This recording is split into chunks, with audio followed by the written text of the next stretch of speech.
হাদিসের মধ্যে নবীজি বলেছেন যে যে ব্যক্তি রোজা রেখে অন্যায় কাজ ছাড়তে পারলো না, মানে আল্লাহর মাসিয়াত ছাড়তে পারলো না, এই যে কাবায়ের ফাওয়াহিশ এগুলো ছাড়তে পারলো না, অশ্লীলতা ছাড়তে পারলো না, মিথ্যা ছাড়তে পারলো না, বেহায়াপনা ছাড়তে পারলো না, তার না খেয়ে থাকায়, পানি না পান করায় আল্লাহর কিচ্ছু যায় আসে না।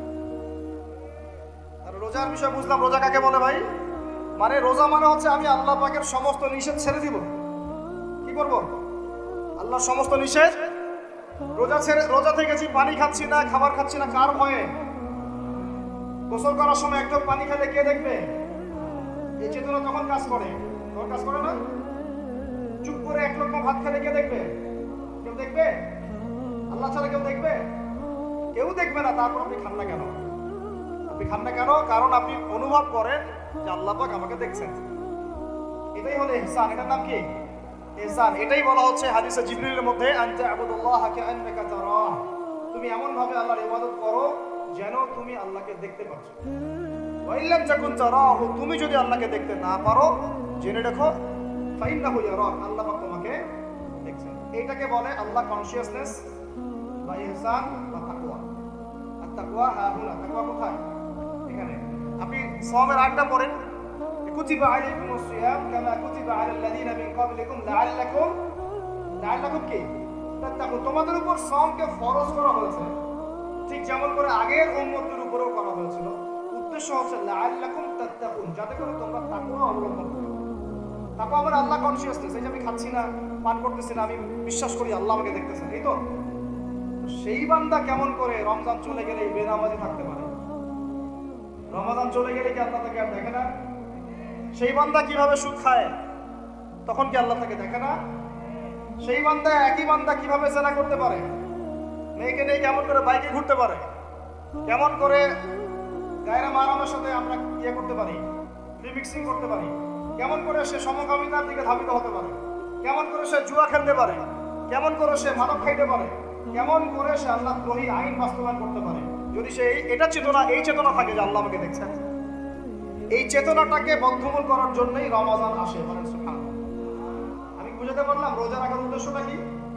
ওই জিনিসটাকেই আমাদের ভিতরে ইনস্টল করাই হলো উদ্দেশ্য। লাআল্লাকুম, আমাদের বলেন লাআল্লাকুম তাত্তাকুন। তাকওয়া কি কিনতে পাওয়া যায় বাজারে? এই যে আল্লাহ পাক আমাকে দেখছেন, আমি খাবো না, আল্লাহ আমাকে দেখছেন, আমি পান করতে পারবো না, আমার রেস্ট্রিকশন আছে, পিপাসায় গলা ফেটে যাচ্ছে একেবারে রোদের মধ্যে, তাও খাচ্ছি না কেন? কার ভয়ে? ওইটাই জীবনের সব ক্ষেত্রে বাস্তবায়ন করার জন্যই রমজান আসে। বুঝতে পারি না? ওই চেতনাটাই, একই চেতনাটাই জীবনের সবগুলো কাজে বাস্তবায়ন করার জন্য কি আসে? রমাদানের সব মাস। আমরা শুধু রোজার ফজিলত নিয়ে বয়ান করি।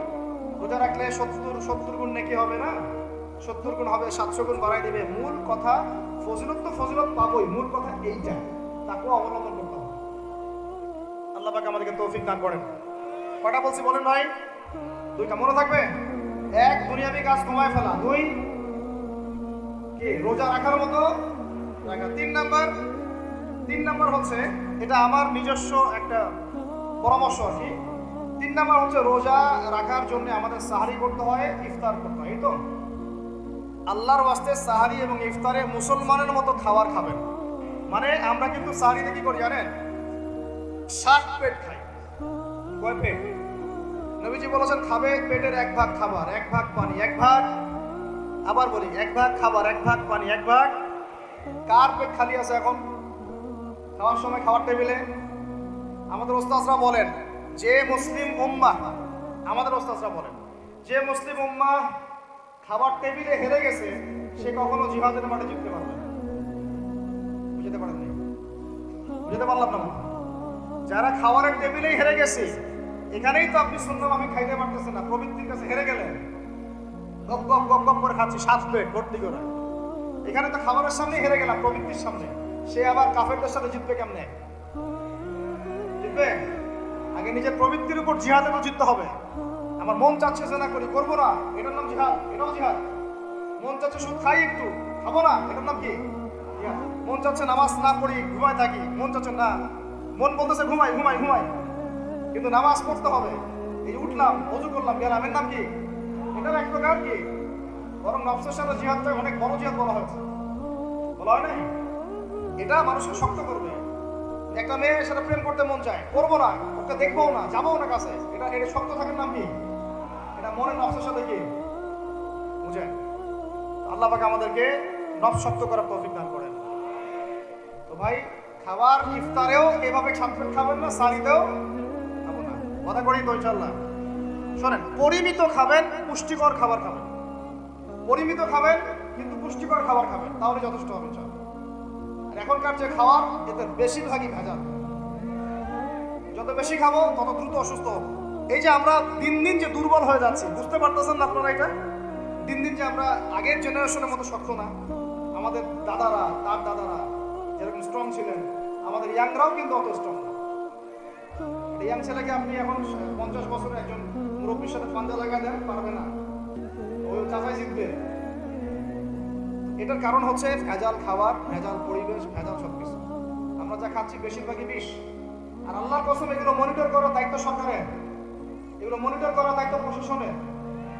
এদেরকে মোবাইল কোডের আওতায় নিয়ে এসে একদম 1 বছরের জন্য ঢুকাইতো ভিতরে। আইনের সঠিক প্রয়োগ হলে এমনি সিধা হয়ে যাবে। বাঙালিদেরকে শুধু মিষ্টি মিষ্টি কথা বলে কাজ হবে না, মাঝে মাঝে কঠিন শাসন লাগে।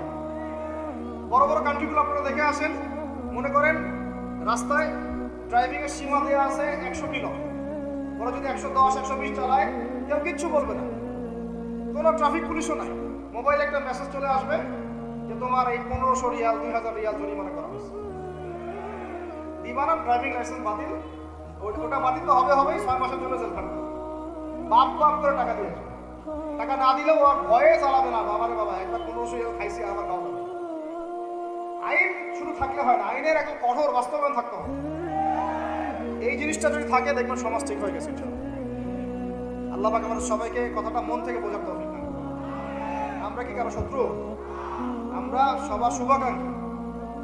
যদি এই জিনিসটা শক্তভাবে বাস্তবায়ন করা যায়, দেখবেন খাবারের ভেজাল এমনি বন্ধ হয়ে গেছে। মানুষকে মেরে ফেলতেছে খাবার দিয়ে, 3 দিনের বাসি তেল দিয়ে রান্না করছে, বললো একদম টাটকা রান্না খেয়ে। এই যে কোলেস্ট্রল বেড়ে গেল, ক্যান্সার হচ্ছে। গরু ইনজেকশন দিয়ে ফুলায় খাবায় মোটা তাজা করে ফেলা করে নাই? কি অবস্থা মানুষের বুদ্ধি! চালের মধ্যে এটা মিশাচ্ছে, ডালের মধ্যে এটা মিশাচ্ছে, পানির মধ্যে কি মিশাই দিচ্ছে, ড্রেনের পানি বলতেছে মিনারেল ওয়াটার। ডাব খাবেন, ডাবের পানি আগে ইনজেকশন দিয়ে বের করে ফেলাইছে, আগে খাই ফেলছে, অল্প একটু বাকি আছে, ওটার দাম ঢাকাচ্ছে 150 টাকা। নিচ থেকে উপর পর্যন্ত আমাদের সমাজে খালি প্রতারণা চলতেছে। এই কারণে আমাদের উপর থেকে আমরা রহমত দিন দিন উঠে যাচ্ছে। আমাদেরকে সতর্ক হওয়া উচিত, আমাদেরকে সৎ হওয়া উচিত। সৎ হইতে পয়সা লাগে না, সৎ হইতে পয়সা লাগে। সবাই যার যার জায়গা থেকে ভালো হয়ে যায়, কিচ্ছু করা লাগবে না ইনশাআল্লাহ। আপনি মাদক খায়েন না, কেউ জোর করে মাদক খাওয়াবে? আপনি নিজে সুদ খায়েন না, কেউ জোর করে সুদ খাওয়াবে? এখানে কেউ মাদকের দোকান দিল, আমরা খাই না, ও দোকান নিয়ে চলতে পারবে না, টামটাম আমাদের চলে যাবে, কি করবে? চাইতে বাধ্য সে, আমরা খাইলে সে ব্যবসা করবে। আল্লাহর রাস্তায় আমরা কোনো রকম প্রতারণার কাছেও যাব না, হারামের কাছেও যাব না, এবং অন্যকে আমরা প্রতারিত করবো না। বাজার মার্কেটে একটা অনেক জটিল বিষয়। রমজান মাস আসলেই দেখবেন দাম বাড়া শুরু হয়েছে। এখনই অসাধু ব্যবসায়ী যারা, ওরা স্টোর করে ফেলাইছে, ওরা আবার সিন্ডিকেট করে ফেলবে, এই দামের বাইরে যাবে না। তখন আবার দেখবেন যে সরকার বিভাগে পড়ে গেছে, দাম কন্ট্রোল করতে পারতেছে না, ভর্তুকি দেওয়া লাগতেছে, আবার ওদেরকে আইনে আনা লাগতেছে। মানে আমরা নিজেরাই ঠিক নাই। কারা ঠিক নাই? আমরা নিজেরাই ঠিক নাই। এই কারণেই তো আমরা মানে আমাদের সমাজের উপর থেকে আল্লাহ পাকের রহমত, বরকতটা উঠে যাচ্ছে দিন দিন। আপনি দেখে নিন, যে পণ্যের দাম এখন 200 টাকা, রমজান মাস আসলে দেখবেন 250 টাকা 300 টাকা বাড়া গেছে। এটা ব্যবসায়ীরা করবে, অনেক অসাধু ব্যবসায়ী করবে, অনেকেই করবে, এখনো চলতেছে। আমাদের বাংলাদেশে এমন কিছু নাই যেটা উৎপন্ন হয় না। আমরা যদি আমাদের এখানে সঠিক জাকাত ভিত্তিক অর্থনীতি থাকতো, সততা থাকতো, ইনসাফ থাকতো, আমানত থাকতো, আমাদের জিনিস আমরা খেয়ে শেষ করতে পারতাম না, এরপর বাকিটা রপ্তানি করতে পারতাম। অনেক কথা ভাই, এগুলো অর্থনীতির বিষয়, আরেকদিন কথা হবে ইনশাআল্লাহ।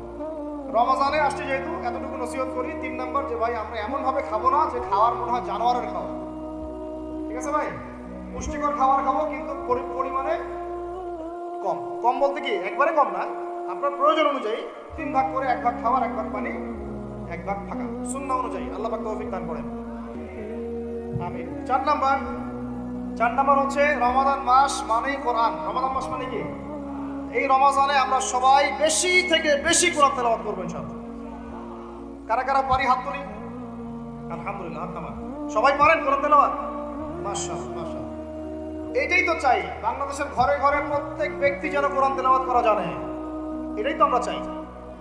এমন যদি হয় যে 100% মানুষ কোরআন তেলাওয়াত করতে পারে, 16 কোটি মুসলিম, দিন কায়েম হয়ে যাবে ইনশাআল্লাহ, ইনশাআল্লাহ, ইনশাআল্লাহ। ভিতরে কাজগুলো করেন, আল্লাহ পাক তৌফিক দান করেন।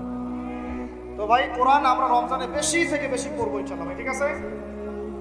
যারা পারি না একটা লিমিট ফিক্স করি, কমপক্ষে দিনে 1 পারা, দিনে কমপক্ষে 1 পারা, তাহলে 30 দিনে 1 খতম হবে। আরো বেশি পারি 2 পারা, তাহলে 2 খতম হবে। আরো বেশি পারি 3 পারা। এমন আমাদের ইমামদের যুগে, আমাদের 4 ইমামদের যুগে, সলফে সালেহিনদের যুগে প্রতিদিনই একটা করে খতম দিতেন তারা। সুবহানাল্লাহ, তাদের সময় আল্লাহ বরকত দিয়েছিলেন। সুবহানাল্লাহ, সারা রাত জেগে তেলাওয়াত করতেছেন, নামাজ পড়তেছেন, দিনের বেলা তেলাওয়াত করতেছেন। রমজান মাস হচ্ছে কোরআন নাজিলের মাস। এই মাসে যে হতভাগা কোরআন করতে পারলো না, তার জন্য আফসোস করা ছাড়া কিছু করা না। রমজান মাসে কোরআন আগে পড়বো, কোরআন শিখবো, না পারলে কি করবো? না পারলে 1 মাসে শিখবো, অন্যকে শেখাবো, কোরআনের দার্স দিব, কোরআনের মাহফিল হবে, কোরআনের তাবলীগ হবে, কোরআন নিয়ে আলোচনা হবে ইনশাআল্লাহ। আমরা জানবো কোরআনের মধ্যে কি আছে। এটা জানার সবচেয়ে উত্তম মাস হচ্ছে কি? রমাদান। আল্লাহ পাক তৌফিক দান করেন, আমিন। যারা আমরা আরবি জানি টুকটাক ভাঙাচোরা, তারা আমরা একটা অর্থ পড়বো ইনশাআল্লাহ। যারা আমরা আলেম ওলামা আছে অনেকেই, যারা ইফতা দিয়েছি, দাওরা দিয়েছি, বা আমরা তালেব ইলম ওলামা কেরাম যারা আছে, আমরা এই কোরআনের তাফসীরগুলো পড়বো ইনশাআল্লাহ। মানে কোরআনময় রমাদান, কোরআনময় কি? এবং চেষ্টা করবেন, আমার খুব ইচ্ছা হয় যদি আল্লাহ পাক আমাকে ক্ষমতা দিতেন, তৌফিক দিতেন, আমার ইচ্ছা হয় যে রমজান মাসে বাংলাদেশের যত মসজিদ আছে সমস্ত মসজিদে কোরআন শিক্ষা ফ্রি হয়ে যাবে। ভালো উদ্যোগ না? বাংলাদেশে কত মসজিদ আছে? হাজার না লাখ? লাখ না কোটি? হয়তো কোটি কোটি মসজিদ থাকতে পারে। প্রত্যেকটা মসজিদে যদি বিনামূল্যে কোরআন শিক্ষা কার্যক্রম করা যেত রমজান মাসে, 1 মাসে আপনি দেখতেন প্রায় মিনিমাম 5 কোটি মানুষকে কোরআন শেখানো যায়। তাও হাতে কলমে, তাও কি হাতে কলমে। বই দেওয়া হতো ফ্রি, আর ওই যারা টিচার ক্লাস নেবে ওদেরকে বেতন দিব, ভাতা দিব সরকার থেকে। দেওয়া যায় না? দেওয়া যায় না? আচ্ছা, যদি গভর্নমেন্ট নাও দেয়, আপনারা যাকাত থেকে দিতে পারেন, সদকা থেকে দিতে পারেন, পারেন না? নিজেদের পকেট থেকে দিতে পারেন, নিজের ব্যবসা থেকে দিতে পারেন, এলাকা ভিত্তিক দিতে পারেন। কত উৎস আছে না? যদি এভাবে প্রত্যেকটা মসজিদ থেকে কোরআন শিক্ষা কার্যক্রম চালু করা হয় রমজান মাসে, আমরা দোয়া করি আল্লাহ পাক যেন এই কথাটা পৌঁছে দেন উপরের লেভেলে, এবং তারা উদ্যোগ নেয়। জানি না উদ্যোগ নেবে কিনা, আমাদের দায়িত্ব পৌঁছে দেবে। তো অ্যাটলিস্ট যদি সবগুলো মসজিদ নাও হয়, প্রত্যেকটা এলাকায় যদি একটা করে মসজিদও হয়, তবুও দেখবেন কয়েক কোটি মানুষকে কোরআন শেখানো যাবে ইনশাআল্লাহ। কোরআন ছাড়া এই জাতিকে আপনি ফিরাতে পারবেন না। কোরআন ছাড়া এই যুবকদেরকে মাদক থেকে ফেরানো যাবে না। কোরআন ছাড়া এই যুবকদেরকে জেনা থেকে ফেরানো যাবে না। এই টিকটক প্রজন্ম হয়ে এরা নষ্ট হয়ে গেছে, শেষ হয়ে গেছে। বাংলাদেশে আশঙ্কাজনক হারে এখন সমকামিতা বাড়তেছে। আশঙ্কাজনক হারে এখন জেনা, ব্যভিচার, পরকীয়া এগুলো বেড়ে গেছে। মাদক দ্রব্যের কি ছয়লা, এই যে গুন্ডামি, মাস্তানি, ছিনতাই কারা করতেছে? যারা ইয়াং ছেলে পেলে এরা করতেছে। এদেরকে ফিরাইতে হইলে কোরআন ছাড়া কোনো গতি নাই।